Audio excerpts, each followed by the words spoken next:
আজকে চোখের মেকআপ করব। প্রথমে একটা নিউড কালার শেড নিয়ে প্রথমে এইভাবে পুরো আইলিডের উপর অ্যাপ্লাই করে দেব। তারপর এই যে পার্পল কালারের শেড দেখছো, সেটা নিয়ে আউটার কর্নার থেকে ক্রিজ লাইনের ওপর এইভাবে অ্যাপ্লাই করতে থাকবো। দুটো চোখে একইবারে করে নিয়ে প্রথমে একটু একটু করে শেড নিও, তারপর ডাস্ট আউট করে অ্যাপ্লাই করো। তারপর একটা পিঙ্ক কালারের একটা সিমার শেড নিয়ে মিডিল থেকে পুরো ইনার কর্নার অবধি লাগিয়ে নিলাম। চোখের মেকআপে আজ পুরো আমার অবস্থা খারাপ এবং খুব একটা ভালোও হয়নি, কারণ আমি জেল লাইনার মার্সের নতুন কিনেছি এবং কিভাবে করতে হয়, কতটা প্রোডাক্ট নিতে হয় কোনো আইডিয়া নেই আমার।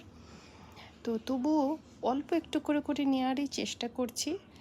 আর ফিল তো করিনি, আর স্পুডিও খুঁজে পাচ্ছি না, তাই একটা ক্লিন ব্রাশ দিয়ে এইভাবে জাস্ট ড্র্যাগ করে দিচ্ছি মিডিল পোর্শনটা। এবার করতে গিয়ে দেখলাম পুরো ছড়িয়ে ছিটিয়েছি, তাই ব্রাশে করে একটু কনসিলার নিয়ে এইভাবে লোয়ার আইব্রোর নিচটা এইভাবে একটু ক্লিন করে নিচ্ছি কনসিলার দিয়ে, দেখতেই পাচ্ছ। তারপর একটা কালো রঙের কাজল নিয়ে, আচ্ছা বলতে ভুলে গেছি, আইব্রোটা কিন্তু ব্রাউন জেল নিয়েছিলাম, আর যেটা কাজল পরছি সেটা কিন্তু জেল লাইনারের কাজলও প্রথমবার জেল লাইনার দিয়ে পরছি। পাতলা ড্র লাইন যখন করেছিলাম ঠিকই করেছিলাম, মোটা করতে গিয়ে বিভৎস হয়ে গেছে গো।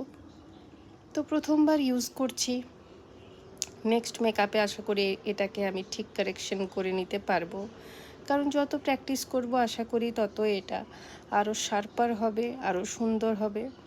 তো প্রথমবারে আমার একদম পছন্দ হয়নি আই মেকআপটা, আর লোয়ার ল্যাশ লাইনেও পরে নিলাম। তো লোয়ার ল্যাশ লাইনটা মোটামুটি আমি ঠিকই করতে পেরেছি। এবার ওপরে যে কালারগুলো নিয়েছিলাম লাইট থেকে ডার্কার, সেই সমস্ত কালার লোয়ার ল্যাশ লাইনেও এইভাবে করে দিলাম। আচ্ছা, আরও একটা ভুল করেছি, ক্যামেরার অ্যাঙ্গেলটাও এমন পজিশনে রেখেছি, তোমাদের কতটা দেখাতে পারছি আমি বুঝতে পারছি এখন ভয়েস ওভার দিতে গিয়ে। আচ্ছা, মাস্কারা করে নিলাম এবার, তারপর সেটিং স্প্রে দিয়ে পুরো মেকআপটা করে নিয়ে এবার চলো তোমাদের পুরো আই মেকআপটা এবার দেখাই। ভালো তো অবশ্যই হয়নি, তবুও দেখা হচ্ছে পরবর্তী ভিডিওতে। টাটা।